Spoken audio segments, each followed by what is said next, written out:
Welcome to the Rim Break Rodeo. We hope this video helps. In this video, I will explain how to use a PlayStation 4 controller on PlayStation 3 Safe Mode. First, connect your PlayStation 4 controller to your PlayStation 3 console using a standard USB data cable. It's crucial that this is a data transfer cable, not just for charging.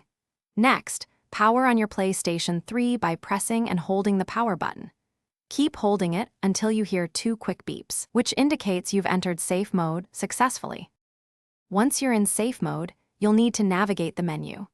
Use the directional pad, or D-pad, and the X button on your PlayStation 4 controller to make your selections. Please note that the central PlayStation button on your controller will not be active in this mode. Carefully choose the option you need, whether it's to restore your file system or rebuild the database, to address your console's issues. Let's look at some common Safe Mode options. Restore File System is excellent for fixing corrupted data, which often resolves many system errors. Rebuild Database helps reorganize your hard drive's data, potentially speeding up your console and improving game loading times.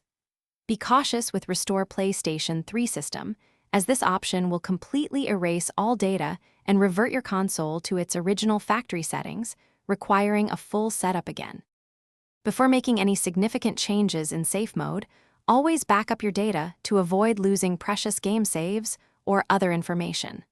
Remember, a wired USB connection is absolutely necessary for your PlayStation 4 controller to function in PlayStation 3 Safe Mode.